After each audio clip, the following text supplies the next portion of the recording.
Welcome to Conversations. This is Jason Plotkin, Program Director at Congregation Emanu in Houston, Texas. Every week we have a member of the community or from the sports world or anywhere, quite frankly, in the world to discuss current events and the state of affairs. This week we are excited for a second straight week. We have a member of the Union for Reform Judaism staff. This week it's Amy Asin, the Vice President of Strengthening Congregations. Amy, welcome to our show. How are you today? I'm great, Jason. I wish I was from the sports world, but I guess I'm just from the Union for Reform Judaism. So, well, you know, we can all pivot. I was once in the sports world. Maybe one day you can be in the sports world as well. Great. Well, I appreciate you coming on, and I really want to start off with, let's take a step back. While I might be familiar with the Union for Reform Judaism and all the great things that the Union does, I think there's a lot of people who are watching this, who may not have an understanding of what exactly the Union for Reform Judaism is and what its role is in our reform movement. If you don't mind sharing some about that.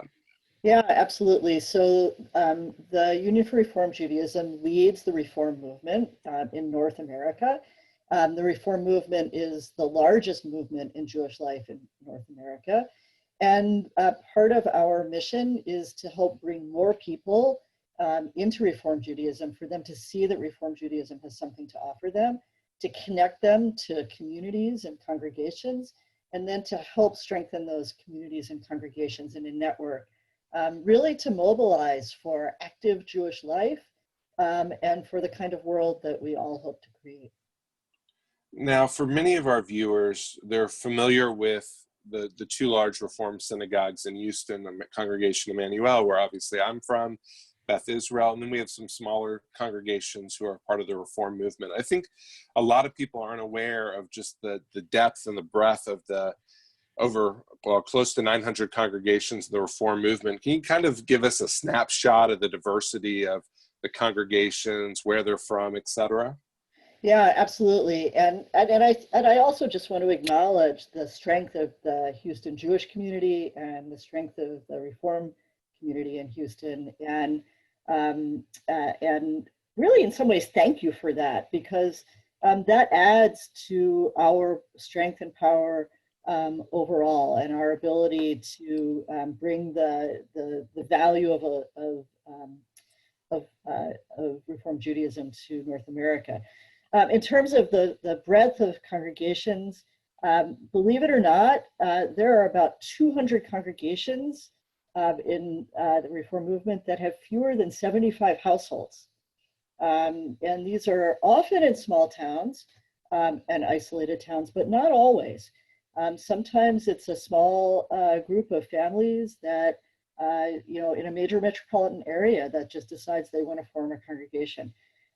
We have on the other end of the spectrum, we have about 50 congregations, and Beth Israel and Emmanuel are in that category, that are larger than 1,000 households. And so those tend to be congregations with really rich programming and very well resourced. And then in the middle is a pretty wide swath. So. But it takes getting up to a size of about 250 households, 500 congregations with 250 households or fewer. So the vast majority of our congregations have one rabbi, have somebody in the office, and then maybe they have a part-time educator or a part-time cantor working in partnership with that leadership team. And their lay leaders are doing a lot of the work of just keeping the congregation running. Wow. And then, we talk about all these synagogues. Let's transition to what the URJ was doing before the pandemic.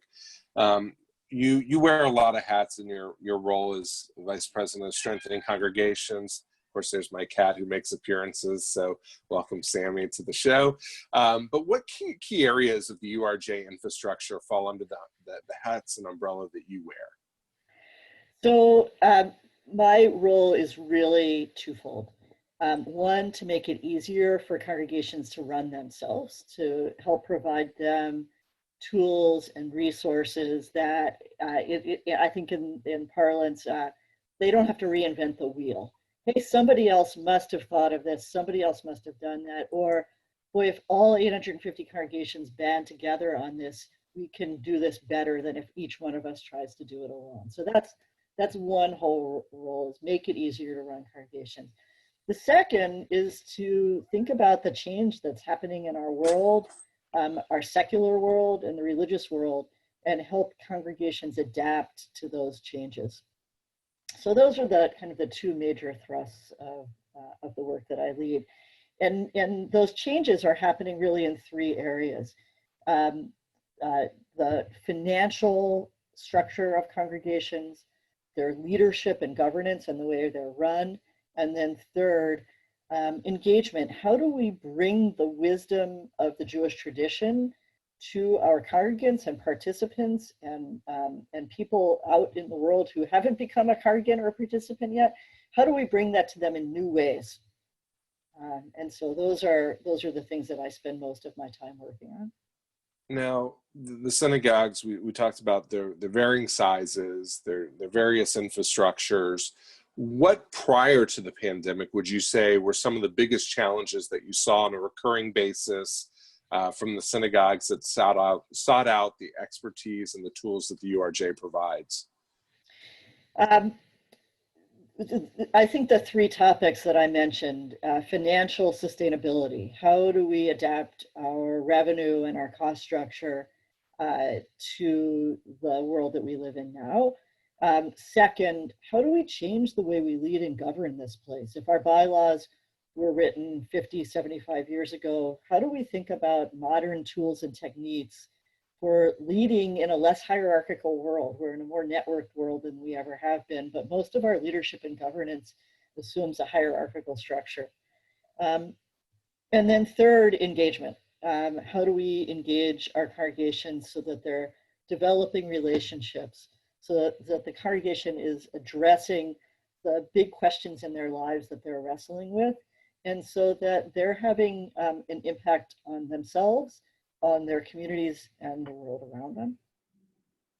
Yeah, and you know, the change and the engagement piece is very interesting, and it kind of leads into my next question. At the URJ Biennial, you really launched a conversation in many respects about the open tent and a conversation about change.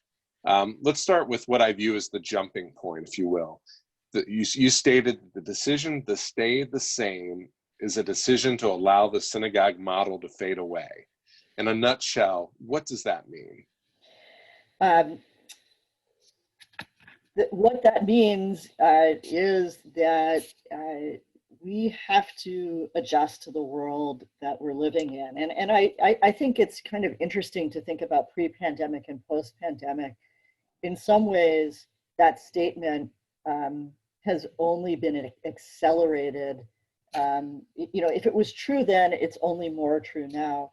Think about the number of purchases that you have made in the past 3 months and how many of them came from a bricks and mortar institution where you actually went somewhere to get something.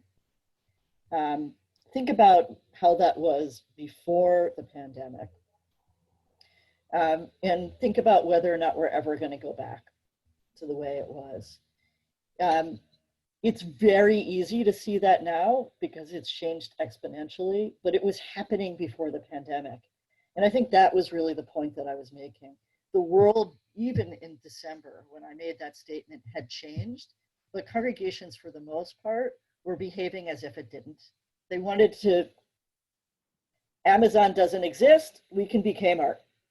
And that's not true across the board. Congregation Emanu is a great example of a congregation that has already been adapting, but there are many congregational leaders, even I imagine within your own community, who are saying, we just want it to be the way it's been.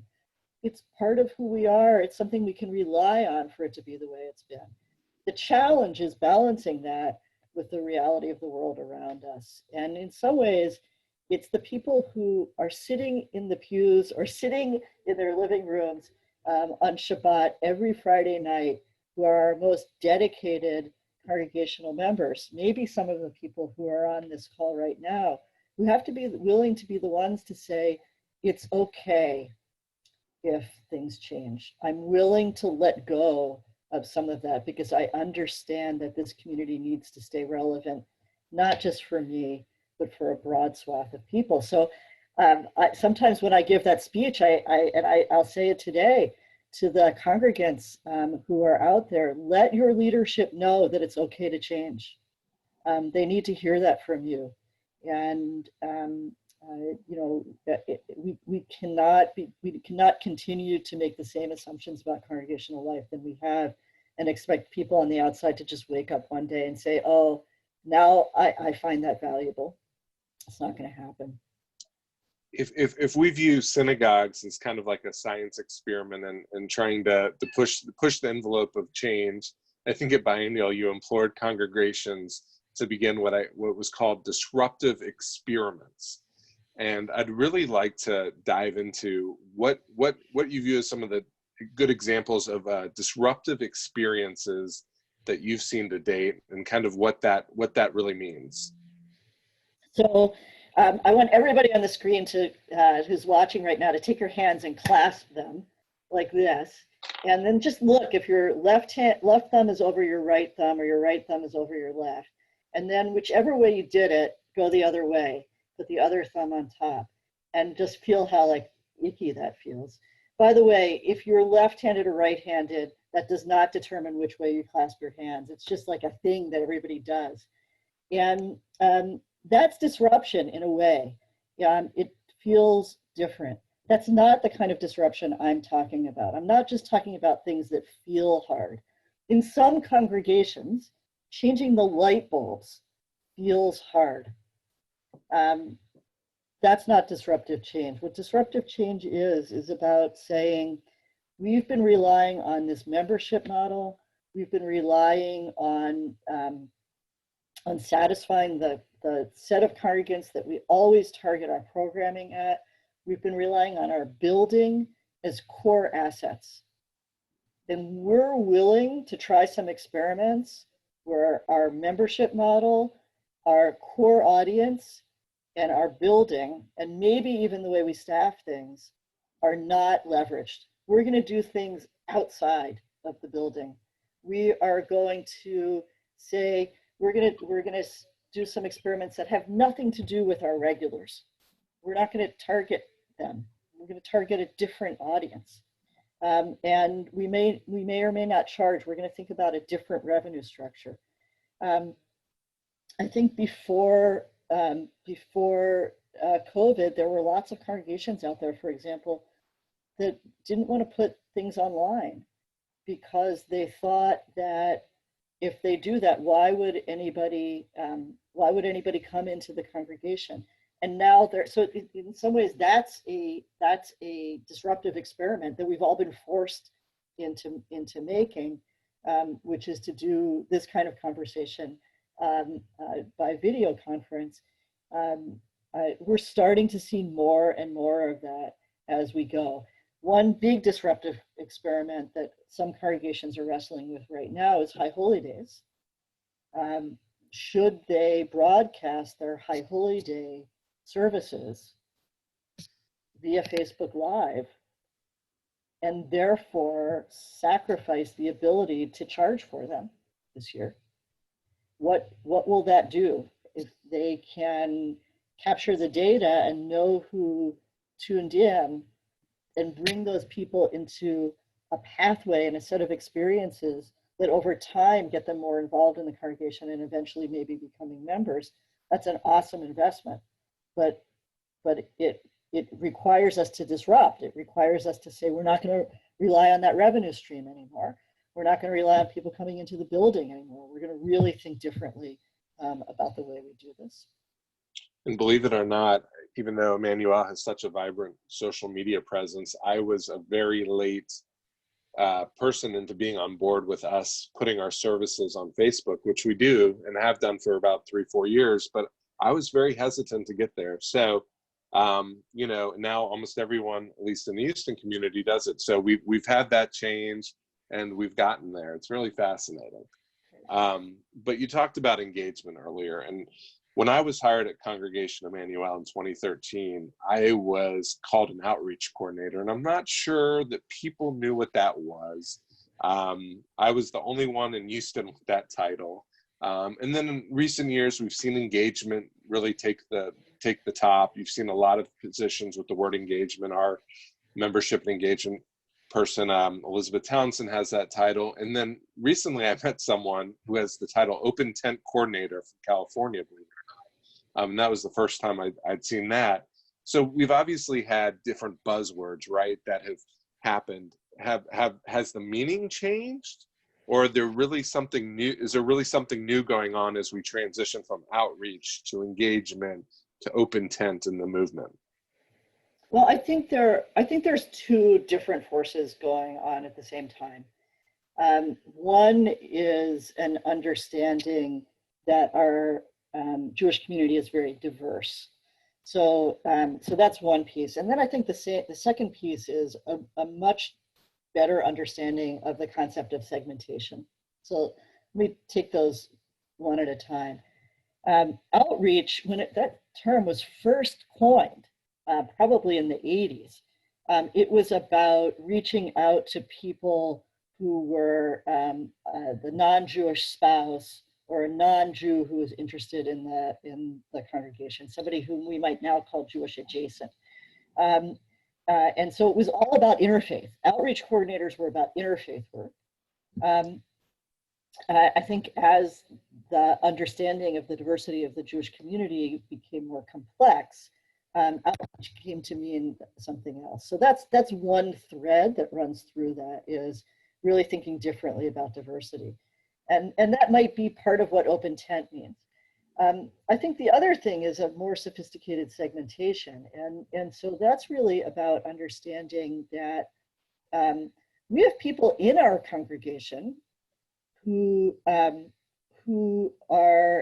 not really engaging with us on a very regular basis. There's a way of disparaging them and calling them twice a year Jews. But really, what I think of them as are donors. They're people who are willing to be part of this community and support this community financially without really taking advantage of it very often. They're buying an insurance policy to some extent, but that's that segment, and they're really important. There's also a segment of people who are engaging very often.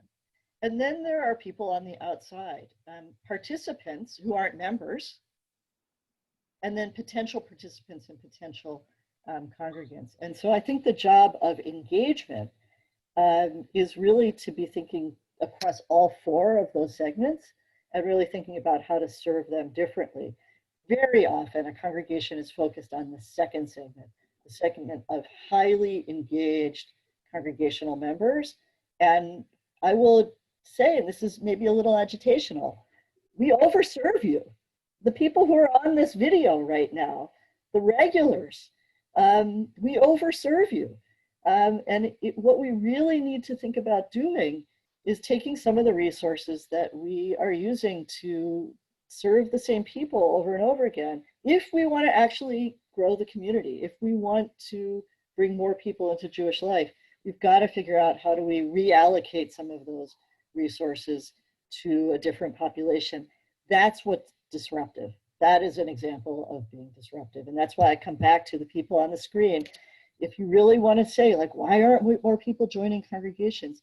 We've got to take the resources that we're devoting to doing the same old thing and find different ways to engage a different segment. Those people who are on the outside are not going to wake up one day and say, oh, I've never wanted to come to a Shabbat service and all of a sudden I want to. That we're going to have to find a different way to bring them in. Well, I really do appreciate that response, and as someone who practices some of what you spoke to, I really do appreciate you kind of putting it in terms that we can all understand. But I'd like to transition to the pandemic now.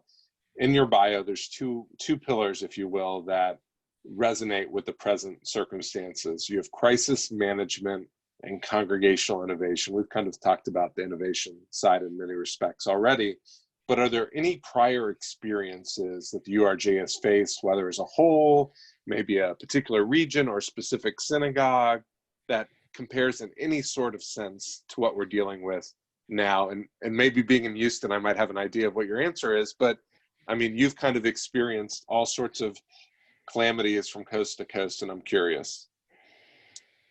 Well, I think that the short answer is no. And I think we all know that this is unprecedented. The word unprecedented is being used in an unprecedented way. I did have the opportunity to come to Houston a few years ago after the floods. I was at Congregation Emanu and toured the sanctuary and met with the leadership there. But even that really doesn't compare. So I'll just give you one example of something we did. There was an evening sometime in early April when the application for the PP&E loans was posted on the website, the Small Business Association website, and we took a look at it and said, you know, our large congregations are going to have an executive director and a VP of finance or a budget committee person who's going to be able to figure out how to fill this out. But if you think about those 500 congregations with fewer than 250 households, they're going to need a lot of help figuring this out. And so within 24 hours, we mobilized volunteers to coach congregations on filling out their SBA loan application to get PP&E loans. And we know we gave something like 120 congregations direct one-on-one coaching, and probably another couple hundred congregations advice through our communications channels. So kind of what we're doing, just like what you're doing, is every day we're pivoting. Every day we're trying to put our finger on the pulse of what people need, because that's changing. I've spent a significant amount of time over the past couple of weeks helping to think about reopening guidance. And it's fascinating, the psychology of it. I mean, you're in Texas, so you're sort of in some ways at the epicenter of that psychological, maybe what's a psychological shift, I don't know. You know, 2 or 3 weeks ago, the cases were steady going down and people were saying, well, maybe we're going to be able to reopen. How do we do that? The question was not if, it was how. Now, I think with the cases kind of going up exponentially in some places, people are pulling back from that in some ways. But the question about what's the timeline, how do we know what's safe, what's not safe? We've been in conversation with lots of partners across the synagogue world, across the health and safety world, to put guidance together for congregational leaders about how to think that through. So I think those are two examples of, you had asked me 60 days ago, 90 days ago, you know, has URJ ever done anything on SBA loans and disinfecting? I would be, you know, what are you even talking about? But now we've had to develop that expertise. And I think pivot is a word that is well used, and I don't recall using it as much as I ever have in the last 2 to 3 months. But yeah, unprecedented pivoting. Unprecedented pivoting. I need to write that down and use that next time I put something together. But you know, we talk about pivoting, and I think crisis management in some ways leads to congregational innovation. Yes. You've talked about some of this, but have you seen anything specific during the pandemic that a congregation's done that has stuck out to you? Yeah, I want to give one example that we saw lots of activity on before the pandemic that we're seeing a lot more on now, which is small group engagement. You know, very often in congregational life, we count heads based on total numbers of people at an event. We look for, you know, like I'm going to, after this event, Jason, I'm going to email you and say, hey, how many people are on? I want to count those heads. But it's often not big events that get people engaged. And right now, when we're yearning for connection, sitting and listening to somebody talk for half an hour is not necessarily the most engaging thing. Not that we aren't engaging, we are. But moving towards smaller groups is actually a trend that we saw before COVID, and we're starting to see it now. And so one of the things we're seeing is lots and lots of congregations looking to use the power of Zoom to create conversations with 8 to 10 congregants together and to launch, 20, 40, 60, 100 groups of 8 to 10 congregants, as opposed to one group of 80 or 800 congregants, for meaningful conversation. And the URJ has done a lot of work in this area pre-pandemic. We're starting to see it post-pandemic. And I think one of the exciting things that could happen this year, I really believe that High Holy Days is our moment. High Holy Days is our moment to do more and just take what we normally do and put it online, put it on a screen. It's our moment to really change the way we think about it, to change the way we think about the month of Elul, when we're preparing and thinking about who we are as a person and how we contribute to the world. And getting congregants together for small group conversation in the month of Elul is an innovation that I think some congregations are jumping on, and it's really, really exciting for them to do that heshbon hanefesh, that accounting together in a way that we never have been, we've never done before. And you sort of led to my next question. So the High Holy Days are probably the next big circled thing on everyone's calendar. And if you're a synagogue professional, or even if you're a lay leader, I think I was counting 4 of the 15 largest synagogues have formally announced they're going digital. I know more of those are going digital because I've had those conversations. Yep. You've been on the same calls I've been on, where people are just working towards that communication or kind of processing what that looks like. But, and Emmanuel, for those who aren't watching, did formally announce earlier this week that we are going digital for the High Holy Days. There'll probably be some in-person opportunities, but we're going digital. But what advice for the people listening who are kind of hesitant about this, or staff or lay leaders, what advice do you have about reimagining the High Holy Days? You kind of alluded to some of the cool thoughts that we could do with small groups. But what are some of the other things that you would give as advice? So I think that there are things that congregants can do, and I think there's things that the congregation do. Let me mention a couple of things that I think congregants can do. I think when it's Rosh Hashanah and when it's Yom Kippur, get dressed up. Do put yourself in the mindset that you would have if you were going to the synagogue that night. Create as much of an illusion of what you would normally do as you possibly can. And I know from personal experience that it works, because I won't go into that detail on that, but think about that. And also take the opportunity, as I said, to be in conversation with people, conversations with meaning, as you prepare for the High Holy Days. The world is really broken right now, and thinking about your role in fixing it is a High Holy Day moment. And that applies no matter where you are in the political spectrum. We are all experiencing a world of brokenness, and it's more apparent now than it ever has been. From a congregational perspective, I really want to think about 3 things.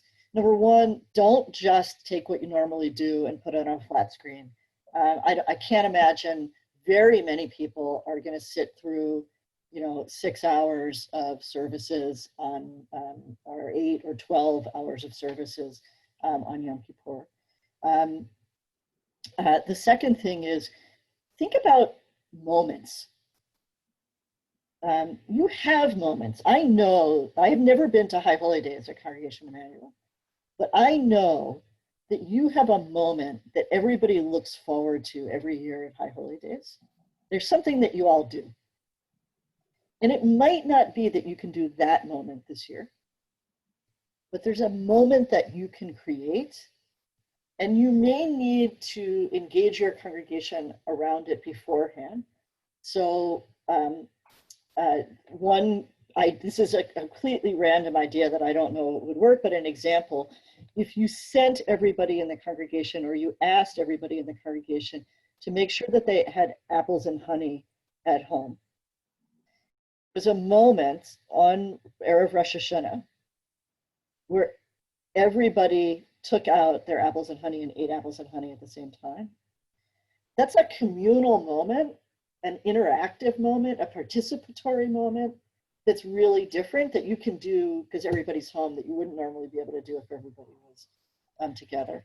So that's item 3. Think about sort of those signature moments. And that's number 2. And then number 3 would be the High Holy Days last for more than 4 services. And so how do we think about the month of Elul? How do we think about the 10 days in between Rosh Hashanah and Yom Kippur? How do we think about leading up to Simchat Torah? How are we thinking about that as an arc of experience and not just a set of events that we got to pull off? What do we want our congregants to know, to feel, to do, and to believe? What's the story that we want them to tell at the end of High Holy Days?